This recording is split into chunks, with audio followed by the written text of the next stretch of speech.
दोस्तों, क्या आपने कभी ऐसे लोगों को देखा है जो बार बार हाथ धोते हैं, या फिर कभी कोई ऐसे लोगों को देखा है कि जो बार बार डोर को चेक करने जाते हैं कि यार डोर खुला है कि बंद है, डोर खुला है कि बंद है, हालांकि उन्हें खुद ने वो डोर बंद किया है या फिर अभी जस्ट 5 मिनट पहले हाथ धोए हैं। ऐसे लोगों को आपने कभी कभी देखा होगा।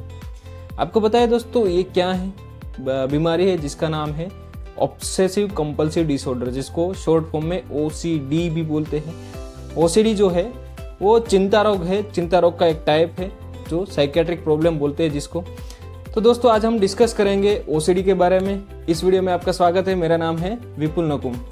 दोस्तों, OCD का फुल फॉर्म है ऑब्सेसिव कंपल्सिव डिसऑर्डर, यानी कि ऑब्सेसिव और कंपल्शन ये दोनों से बना हुआ ये पूरा वर्ड है। ऑब्सेशन यानी कि किसी भी चीज का सबसे बहुत ज्यादा तरह से सोचना, हालांकि वो प्रॉब्लम है भी और नहीं भी।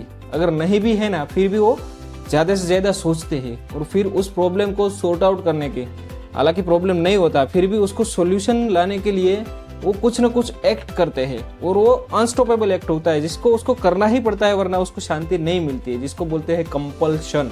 तो ऑब्सेशन और कंपल्शन को मिला के ऑब्सेसिव कंपल्सिव डिसऑर्डर बना है। तो ऑब्सेसिव कंपल्सिव डिसऑर्डर का हम एग्जांपल कुछ देखते हैं। जैसे कि कभी कभी पर्सन को ऐसा लगने लगता है कि यार मेरे हाथ खराब हो गए, मेरे पैर खराब हो गए। कई बार अभी जस्ट ग्राउंड में जाके आए हैं या फिर कहीं बाहर जाके आए हैं, कार में भी गए हो, कहीं पे भी छुआ भी नहीं है, फिर भी उनको लगता है कि मेरा हाथ खराब हो गया, चलो बार बार वॉश करते रहते हैं हाथ। हर 15 मिनट में उसको हाथ धोने पड़ते हैं। ऐसा उसको ऑब्सेशन रहता है कि यार कहीं इन्फेक्शन ना लग जाए, ये उसका ऑब्सेशन है, और वो कंपल्सन के तौर पे अपने हाथ बार बार धोते हैं।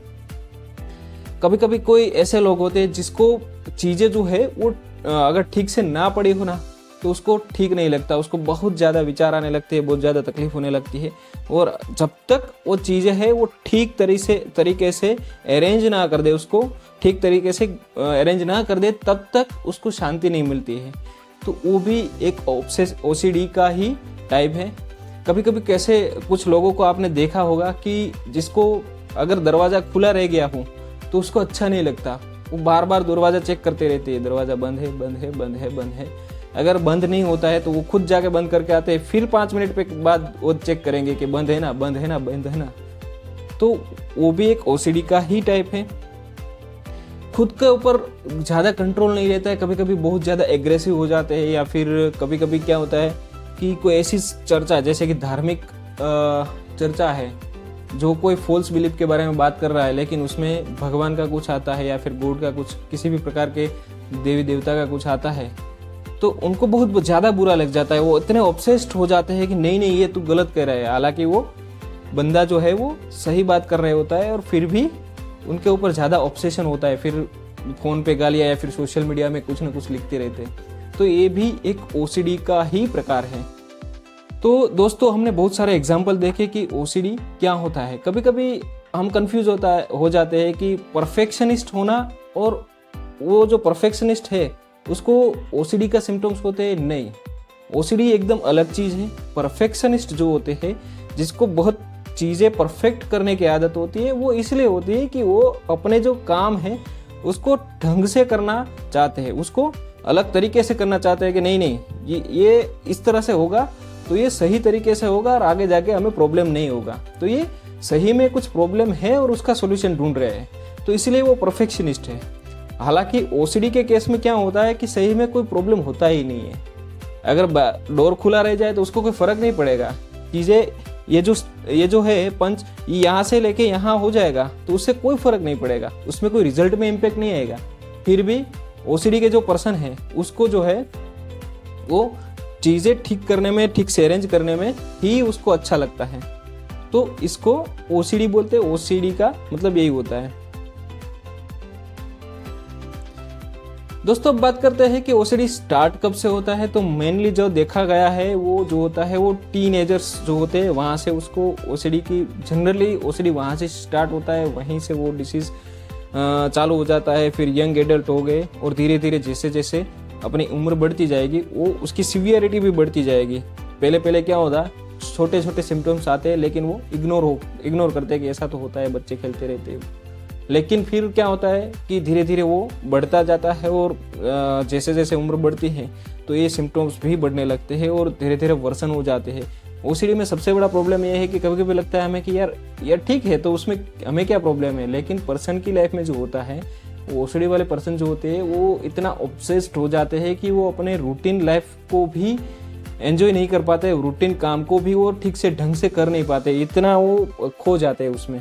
तो ओसीडी जो होता है वो लाइफ लॉन्ग डिसऑर्डर माना जाता है कि लाइफ लॉन्ग लाइफ लॉन्ग मतलब जब तक जीवन है तब तक वो ओसीडी पर्सन को रहेगा। लेकिन ये एक मिथ है, वो भी ठीक हो सकता है अगर प्रॉपर ट्रीटमेंट साइकियाट्रिस्ट के पास जाके, साइकोलॉजिस्ट के पास जाके ट्रीटमेंट करी जाए तो वो भी ठीक हो सकता है। बहुत सारे एग्जांपल्स ऐसे हैं जो ओसीडी में ठीक हुए हैं। तो ऐसा नहीं है कि ओसीडी कभी ठीक हो ही नहीं सकता, उसका कोई ट्रीटमेंट नहीं है, ऐसा नहीं है। तो दोस्तों अब हम डिस्कस करेंगे कि ओसीडी के रिस्क फैक्टर क्या है, मतलब कि क्या ऐसी कंडीशंस होगी जिसके कारण ओसीडी हो सकता है।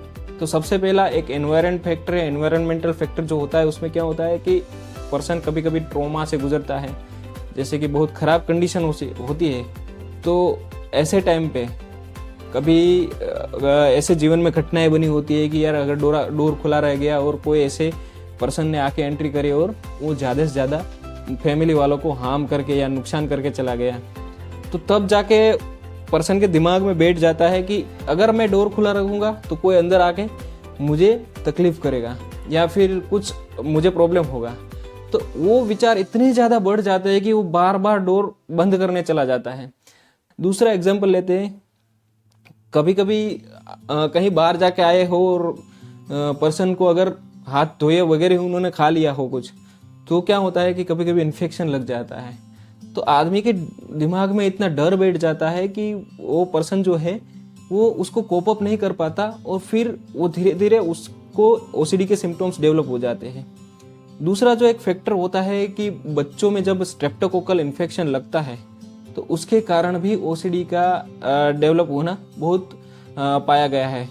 उसको पर्टिकुलरली पांडास करके सिम्टम्स का नाम दिया गया है, जिसको बोलते हैं paediatric auto immune neuropsychiatric disorder associated with streptococcal infection, जिसको शॉर्ट फॉर्म में पांडास बोलते हैं। तो वो भी एक फैक्टर है। दूसरा जो मेन फैक्टर उसको बोलते हैं जेनेटिक फैक्टर, कि जिसके कारण अगर हमारे सबलिंग्स के या फिर पेरेंट्स को अगर किसी को भी ओसीडी का प्रॉब्लम है या फिर कोई और साइकेट्रिक प्रॉब्लम है, डिप्रेशन है या फिर कोई और साइकेट्रिक प्रॉब्लम, एंजाइटी का डिसऑर्डर है, साइकेट्रिक प्रॉब्लम है, तो वो जो है वो उसके कारण भी ओसीडी डेवलप हो सकता है। कुछ स्टडीज में ऐसा पाया गया है कि फ्रंटल कॉर्टेक्स और सबकॉर्टिकल स्ट्रक्चर जो है ब्रेन के, यानी कि दिमाग के जो ये भाग है, वो दिमाग के जो ये भाग है उसमें कुछ ऐसी रचनाएं जो है वो नॉर्मल ब्रेन से थोड़ी अलग होती है। जो ओसीडी के पेशेंट होते हैं उसमें ये अलग पाया जाता है। ये स्टडीज बार बार हुई है और उसमें ऐसा पाया गया है, लेकिन अभी भी रिसर्च उसके ऊपर चल रहा है। ये क्या उसके रिलेशन है उसके बारे में खोज चल रही है। अगर किसी को डिप्रेशन की बीमारी है या फिर एंजाइटी की बीमारी है या फिर और कोई प्रॉब्लम है, तो उनको भी ये जो है वो ओसीडी होने के चांसेस बहुत ज़्यादा होते हैं। कभी कभी अपने जीवन में ऐसे ट्रॉमास देख लिए हो जाते, जैसे कि फिजिकल एब्यूज़, किसी ने मारा पीटा हो या फिर कभी कभी सेक्सुअल एब्यूज़ भी हुआ हो, तो ऐसे प्रॉब्लम्स के कारण भी ओसीडी जो है वो डेवलप हो सकता है। तो ये बात हुई रिस्क फैक्टर के कौन कौन से कारण से ओसीडी डेवलप हो सकता है। दोस्तों अब हम बात करते हैं डायग्नोसिस के बारे में कि कैसे इसको डायग्नोस किया जाए। तो दोस्तों हम अपने आसपास अगर नज़र डालें तो ऐसे लोग कभी कभी हमें मिलते ही है जिसको ये पर्टिकुलर फोबिया होता है कि चीज़ें अरेंज करना या फिर बार बार डोर बंद करना, बार बार हाथ धोना, ऐसे कोई एक भी सिम्टम्स है तो ये जो होता है वो पर्टिकुलरली ओसीडी के ही सिम्टम्स होते हैं। तो हमें ये ध्यान रखना है कि ऐसे पर्सन को कहीं और ले जाने के बजाय या फिर उसको इग्नोर करने के बजाय हमें उस पर्सन को पर्टिकुलरली कोई डॉक्टर के पास, अच्छे साइकेट्रिस्ट है उसके पास ले जाना चाहिए। जो साइकेट्रिस्ट है वो उसका डायग्नोसिस करेंगे। सबसे पहले वो देखेंगे कि क्या सिम्टम्स आते हैं। ऑब्सेशन यानी कि बहुत ज़्यादा विचार आते हैं पर्टिकुलर थिंग के, और उसके कारण वो कुछ उसके प्रतिभाव में कुछ प्रक्रिया करते हैं, तो वो जो है वो ओसीडी के ही सिम्टम्स है और ओसीडी ही है। या फिर कभी कभी क्या होता है सिर्फ ऑब्सेशन, यानी कि बहुत ज़्यादा विचार आते हैं लेकिन कोई प्रतिक्रिया नहीं करते हैं। या फिर कुछ कुछ लोगों में सिर्फ कंपल्सन आता है, यानी कि बहुत ज़्यादा कोई ना कोई एक ही चीज़ को बार बार करते रहते हैं, जैसे कि हाथ की ऐसी उंगलियां हिलाते रहते हैं या फिर कोई पैर हिलाने की जो आदत होती है। ये जो होता है ये एक प्रकार के ओसीडी के ही सिम्टम्स है। और जो ये सिम्टम्स आते हैं उसमें जो सिवियरिटी वो इतनी होती है कि वो 1 घंटे से ज़्यादा वो उसमें चला जाता है। तो दोस्तों जब भी ऐसा कोई सिम्टम्स है तो उसको ओसीडी माना जाएगा।